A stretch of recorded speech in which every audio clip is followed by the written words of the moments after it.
Combine drills have begun, and we've already got some guys revealing themselves as future Colts. Let's get to it.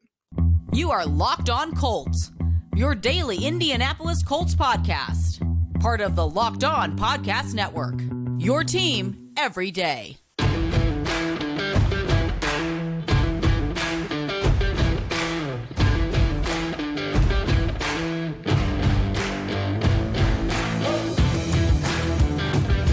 All right. Thanks for tuning in and making us your first listen of the day. This is your daily podcast covering your Indianapolis Colts, part of the Locked On Podcast Network, your team every day. And today's show is brought to you by FanDuel. Make every moment more. Right now, new customers, you guys get $150 in bonus bets with any winning $5 bet. That's $150 back if your bet wins. So visit FanDuel.com/LockedOn to get started. What is up, everybody? This is Jake Arthur and Zach Hicks from horseshoehuddle.com. And today we are chatting about the combine. The drills got started in earnest, as I like to say. And we got the defensive linemen, the edge guys, the linebackers. Some of those guys have already begun to put on a show. And that means Zach has already put on his laboratory goggles and started plugging away at Build-A-Ballard guys. And we've already got some really nice matches. Guys that seem to fit the Colts pretty well. So we're going to talk about the edge guys because it seems like probably one of the more likely groups that we could see the Colts add throughout the draft. And then we'll talk about those linebackers and defensive tackles. And then on Friday morning, I think today's Friday, I don't know anymore. I talked to some of the wide receivers. We'll get kind of the scoop on what some of those guys said. And we're going to use some of our context clues and our investigation skills just to kind of sniff out some of these guys. So let's start with the edge group first. Some of these guys put on a show, Zach. Who really stood out to you? Yeah, I mean, I think for a lot of people listening here, if you want the Colts to go in the edge route in round one, you want them to go with either Jared Verse out of Florida State or Dallas Turner out of Alabama. And last night was certainly a great showing for anybody who wants the Colts to go with an edge rusher that early in the draft. Jared Verse from Florida State, 9.31 RAS score, 6'3", 254 pounds, 4.58 40, 35 inches in the vertical jump, 10.7 in the broad, hits every single metric that Chris Ballard wants in his edge rushers, long arms too. So yeah, I think Jared Verse is very realistic as a Colts player. He's a little bit older. I think he's going to be 24 when the season starts this year, but really effective, strong bull rusher. Not the most bendy or, cornering guy around the edge, but he's got that explosion. He's got that strength. He's got that power. And the athleticism too, especially again in an explosion. So I think this is a very Chris Ballard type guy here in Jared Verse. Again, even with him being a little bit older, very much a Chris Ballard edge in Jared Verse. Yeah, absolutely. Athletic, bendy edge rusher early on. That's a guy who there's probably only a few of them that Colts fans should really pay attention to in the first round. Certainly Jared Verse, Dallas Turner. Latu to a very lesser degree, I think. He's got some things in his way that I think prevents him from being a slam dunk type of Colts pick. Very talented player who I think will have some success in the NFL. But certainly Verse and Dallas Turner are the guys you really want to pay attention to. Turner has probably played himself out of contention for the Colts. I think that guy is probably not leaving the top 10. One moment I'm absolutely in love with from the combine already was so Dallas Turner texting friend of the show, Coach Eddie McGilvra, watch this right before the running a blazing 4.46 40. I want to frame that moment in time. I love that so much. But no, Dallas Turner was already most people's edge one going into this one. Stood on business, as they say. 9.49 RAS, 6'2", 247. That's okay size for an edge. But the 4.46 40, 40.5-inch vertical, and a 10.07 broad. Outstanding. He's got the great wingspan as well. There's no reason why Turner shouldn't hear his name within the first 10 or so picks. Yeah, and a big thing to remember with Dallas Turner is I know some people got a little down on him this past year, being like, okay, he wasn't as dominant without Will Anderson, but we got to remember this was a guy who was seeing the field as a freshman in Alabama, and he was flashing alongside someone with the caliber of play as Will Anderson. Like when Will Anderson was out there breaking records and looking like a superstar, on the other side, people were looking at the film and saying, hey, look, this Dallas Turner kid can play too. Like be on the lookout for Dallas Turner in the next couple of years. And while he didn't hit the levels that Will Anderson ever hit in college, I think you could see that ability on film and what he can do. And then when you look at the athletic ability, again, 4'4", 640, like you said, 40.5 inch vertical, 10.7 broad, along with these gangly arms that touch the floor. Yeah. I mean, Chris Ballard's got to be drooling over the potential of a guy like Dallas Turner. Mhm. Unfortunately, I don't think there's a chance he's going to get there to 15. Maybe you move up for him because you think he's that great of a pass rusher, but I think he's a fantastic player. Dallas Turner is my edge one in this class as well. Did some great things at Alabama, did some even better things here at the Combine. And some teams are going to be really, really happy with Dallas Turner. So Dallas Turner, Jared Verse, I think you can't go wrong with either of those guys early if you want to go with an edge rusher. And both those players really stood out here on the Combine. Yeah, no doubt. And then so we think unless one of those guys falls into their lap, edge is probably not likely in the first round for the Colts. But, you look at some of these other guys who make a lot of sense on day 2, getting into the middle rounds. There were a few guys that kind of stamped themselves as well. Yeah. There's multiple other guys. Some of them who, even me as a draft guy here in Colts land, where I'm looking at being like, okay, cool. I hadn't watched that guy yet. Let me go back to his film after here. And one of those guys was Cedric Johnson from Ole Miss, 9.67 RAS, 6'3", 260, really good size. 4.63 40-yard dash, 38-inch vertical, and a 10.2 broad. Very, very good numbers there for a bigger edge rusher there at 260. So that's definitely a guy I want to go back and watch on the film and say, hey, does the film line up with these numbers? Because if they do, this is a project player you want to take on, late day 2, early day 3, or wherever the film suggests that he should go. Some other players, though, that really stood out. Jalix Hunt from Houston Christian. We talked about him on yesterday's show or 2 days ago's show as a player that makes a lot of sense for Chris Ballard. Again, smaller school FCS type guy, HBCU guy, who just has all the upside in the world. 6'3", 252, 4.64 in the 40, 37.5 inch vertical, 10.8 broad, 9.73 RAS, super long arms as well. The production wasn't always there in college, but again, Chris Ballard doesn't really care about production. He cares about that upside, baby, that upside. And we're talking upside. We got to talk about this last guy too. We talked about him again earlier this week. Freaky athleticism. We kind of knew it was coming, but just to see it all in front of us is even crazier. Miles Cole from Texas Tech, 9.96 RAS. I think it's in the top 5 relative athletic scores among defensive ends in that database that Math Bomb has put together, Kent Lee Platt has put together. 6'6", 278 with a 4.63 40, 35-inch vertical, 10-foot even broad jump. I mean, that is some freaky numbers. That's what we probably would have seen out of like Dio Adangbo a couple of years ago if he actually tested. Now you're seeing that in a player like Miles Cole. Like Jalix Hunt, Miles Cole, not super productive in college, but a useful player on college football, great run defender. And you're seeing, the athletic potential to maybe be more in the NFL. So I think those two guys especially, and then maybe Cedric Johnson, when I go back and watch his film, those are guys where, you're looking on day 2, you're looking maybe day 3 as guys that you're going to develop and turn into something, the balls of clay, if I could say.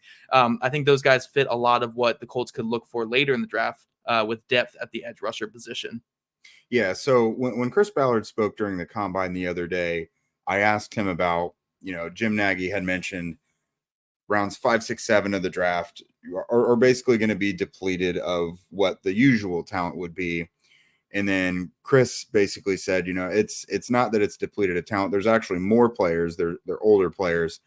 And you and I think we mentioned it on here. We took that to mean, all right, Chris is going into his bag. We're getting our small school guys. We're getting our Tarleton State guys, this and that. And especially a guy like Jalix Hunt from Houston Christian. Yeah. It seems like that. I almost want to say it feels likely. Like if you're looking at teams that make a lot of sense for a guy like Hunt, that makes sense. Miles Cole feels like a perfect type of 4th, 5th round destination for the Colts. I would not be surprised in the least. I think these guys are screaming Chris Ballard picks. Yeah, definitely. Now, coming up, guys, we're going to transition over to defensive tackles and linebackers, especially talking defensive tackles, though, where a local kid became the superstar of the NFL Combine. Get buckets with your first bet on FanDuel, America's #1 sports book. Because right now, new customers get $150 in bonus bets with any winning $5 bet. That's $150 if your bet wins. Bet on all your favorite NBA players and teams with quick bets live same-game parlays, exclusive props, and more. The Pacers put on a nice little show for a couple games while people have been in here in town for the scouting combine. Had a nice showing against the Pelicans. Tyrese Halliburton was doing his thing, throwing the ball off the backboard. There was nice dunks in that game like there always are. So the Pacers are becoming a fun little team to go on and check out on FanDuel. So just visit FanDuel.com/lockedon and shoot your shot. FanDuel, official sportsbook partner of the NBA. All right, so let's get chatting about defensive tackles and linebackers, positions that the Colts they value greatly, but maybe ones who would be scraping the barrel a little bit to get a huge amount of fits here. But one guy we have got to talk about, number one, because he's local and because everyone else is talking about him. And I'm going to plant my flag here because I've been talking about him for a little bit before he blew up the combine. That's Braden Fisk, again, kind of local guy from Michigan City, Indiana. At 6'4", 292 pounds, you wouldn't expect a huge burst of athleticism. But what I saw from him at the scouting or the Senior Bowl, I was like, this guy does have some sneaky athleticism to him. And here we go. 9.97 RAS, runs a 4.78 40, 33.5-inch vertical with a 909 broad. The guy is turning some heads. Probably doesn't check a couple of the length boxes necessary for the Colts. There's a couple things that make him not like a gloved fit. But shoot, his athleticism makes him a fit dang near everywhere. Yeah, no, Braden Fisk became the darling of the combine here. And I did put a short shuttle here in our notes. I believe it was 4.3 was a short shuttle, which was faster than Aaron Donald back in Aaron Donald's legendary combine as well. So, yeah, Braden Fisk, man, look, this is an older player, 24 years old, I believe. A lot of production because of how long he played in college at multiple schools, Florida State and Western Michigan, I believe, is where he started his college career. But this is a guy who's played a lot of football, got a lot of upside in his game, a lot more football to be played in his career. And I think it's a guy where, look, teams are going to talk themselves into top 50, top 60 or so in this draft. Now, I don't think that's going to be the Indianapolis Colts because we know they need a defensive tackle to back up a guy like Grover Stewart or DeForest Buckner. I don't think it's going to be that early in the draft, but I think Braden Fisk has really moved himself up some draft boards here. And while we're talking Senior Bowl standouts, Jake, we have to talk about Darius Robinson of Missouri. I mean, Darius Robinson was one of the biggest winners of the entire Senior Bowl. Now, he came in here a little bit bigger. He was supposed to be coming in here as like a defensive end type. He kind of tested more like a defensive tackle, which is fine. Like there's nothing wrong with that whatsoever. 6'5", 285, just hyper long arms as well. 4.95, 40, 35-inch vertical and a 903 broad. Very, very good numbers there. Fantastic as defensive tackle. I believe it was, I want to say Daniel Jeremiah or someone put it out there. That his testing numbers are very similar to DeForest Buckner's. When DeForest Buckner came out, I think Darius Robinson was a little bit more explosive and Buckner was a little bit longer and taller, obviously. But very, very similar numbers there. So look, if the Colts want to go for like another Danico Autry type, Darius Robinson seems like a very juiced up version of that. And look, you saw it in person down at the Senior Bowl. Darius Robinson was unblockable down there. So again, very similar to like a Danico Autry. If you want to have just a very juiced up defensive line full of those Danico Autry, like Dio Adangbo, DeForest Buckner type guys, like Adetomi Adebore as well. Like you can just have a whole defensive line of guys that look like that. You could go with a guy like Darius Robinson, but I do think he goes late round 1, and I don't believe the Colts are going to be in a position to take him, but man, that's a fun player right there on film. Yeah, absolutely. My only question about him was where do teams really want him? Because they've been leaning more towards edge. But, some of these scores, they really lend themselves to being more of an interior player rather than like a Dio Adangbo where he's primarily outside, kicks inside, more of a Danico Autry. Like you said, primarily inside, can go outside. That like 3-4 defensive end type of guy. Right. But no, I really was impressed with him. When I watched his field workout, the drills they have, all the defensive linemen run and everything, run the hoop and things like that. I thought he looked pretty good for someone who could play inside and out.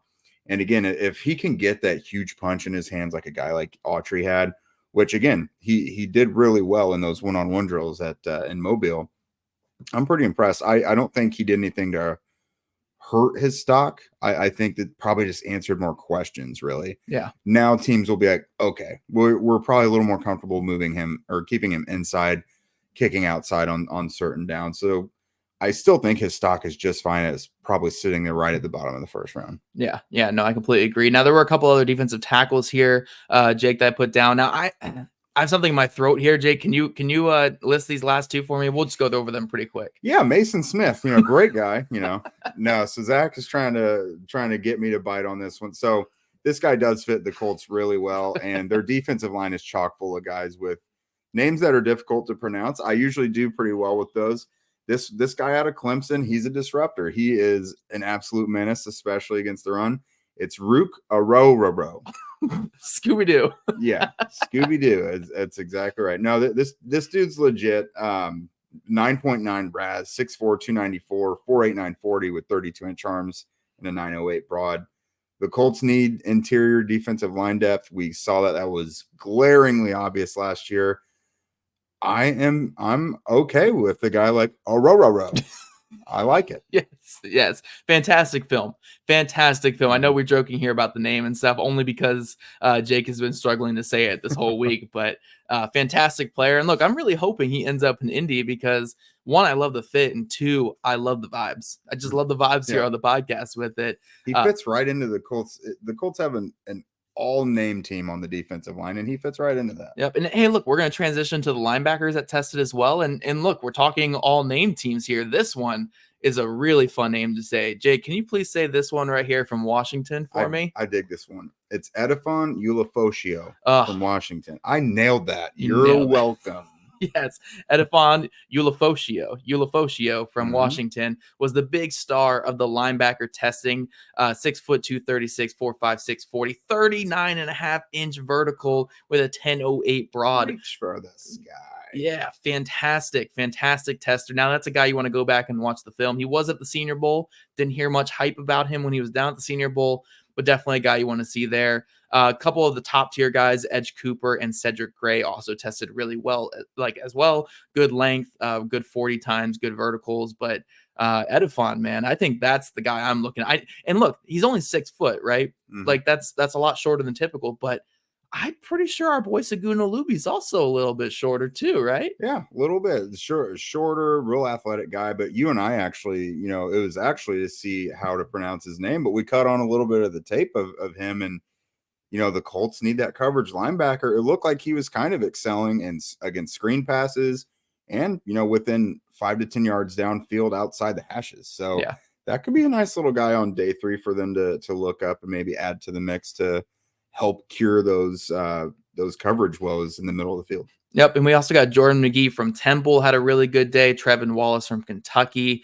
If you guys want to see the full scores for all of these linebackers, defensive tackles, and defensive ends, you can obviously go to NFL Network's page and look up all their testing numbers. You can go to Kent Lee Platt on social media with the RAS scores. That's where we're getting, those 9-point whatevers and stuff. That's where he does his relative athletic score. Really fantastic stuff there that Kent does at MathBomb on Twitter. But really, really fun day of testing. I mean, look, we got 14 guys right here in the groups that we don't even think the Colts necessarily need in the draft. We got 14 guys that kind of fit the Build-A-Ballard or just the Ballard mold of what he typically likes. So I think that's a pretty good day. As we're recording this right now, the cornerbacks are testing and the safeties are testing. So next week's episode, we'll talk more about those. So next Monday.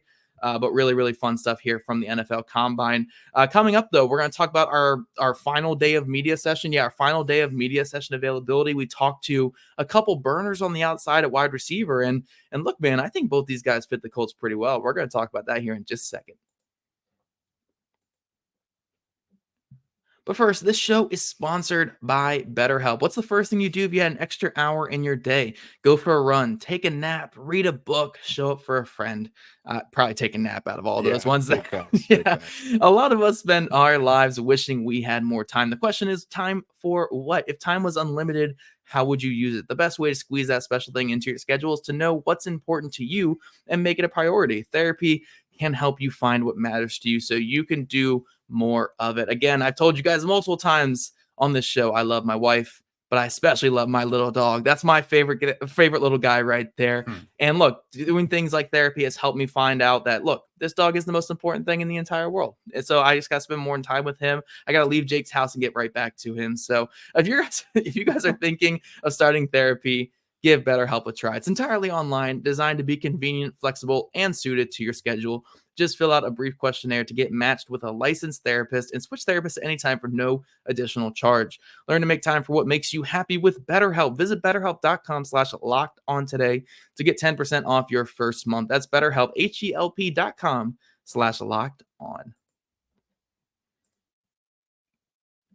All right, Jake, we're diving into our final media scrum of the week. I know you had a blast with these media scrums, and honestly, I'm not sure why you're not going tomorrow. I mean, you just loved every single second of these media scrums. But look, you got a chance to talk to two wide receivers, or at least get in the scrums with two wide receivers that the Colts could be interested in, two burners at wide receiver. And look, before we even go into who these guys are, I have a good feeling the Colts are looking at some speed at the wide receiver position. I don't know why. I'm just feeling it in this draft class. But you looked at Xavier Worthy and Brian Thomas Jr., and you listened to them. What'd you hear from those two guys? Yeah, so Xavier Worthy is a real interesting guy because we have seen here in Colts land receivers that are maybe a little hamstrung and don't always get to show their full, all their attributes based on what their quarterback play is like. And that's kind of the same with Xavier Worthy.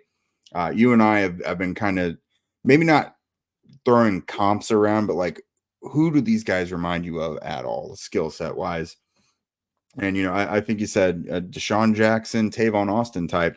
Now, that's not career projections because those are two guys who a whole generation of speedy receivers modeled their games after. But when you're talking about types of things that guys can do, Xavier Worthy can take the top off downfield, or he can he can create his own yardage on these short passes.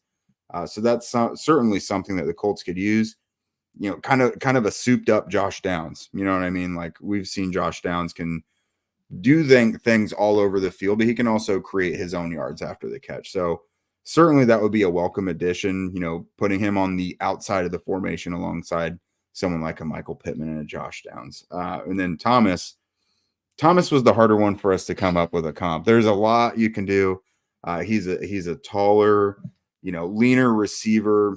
He's able to win those jump balls, but again, big play machine. And he led the nation with 17 receiving touchdowns. So the guy is familiar with making big plays and being in the end zone. Yeah. No, I think Brian Thomas, the closest I can come up to is like either a juiced up Marvin Jones, or if you want to go like a slightly toned down AJ Green or something. I don't want to go as high as an AJ Green comp or as low as a Marvin Jones comp, but I think Brian Thomas is a fantastic player. He's going to go early in this draft. Does a lot of good things down the field, and I think he's got the potential to grow underneath as well. But I want to get to Xavier Worthy a little bit more because, look, you guys know me. I haven't talked enough about Xavier Worthy on this podcast this draft season, but I personally just love Xavier Worthy so much. I love what he can bring to the field. I see a lot of Deshaun Jackson in his game where it's just that easy speed, the easy speed down the field, the easy speed after the catch.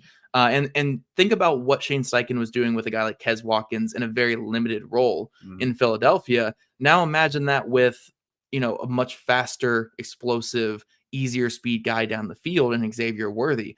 I think that fit is just very, very comfortable for the Colts. And I know a lot of you guys are not big fans of Worthy because the concentration drops, but I think you said he talked about that in his press conference today, right? Yeah, that's one thing he was talking about. Someone asked him about the drops, and he said, really, it's a concentration thing. I just kind of get ahead of myself and ready to move down the field or make my next move with the ball in my hands before securing it.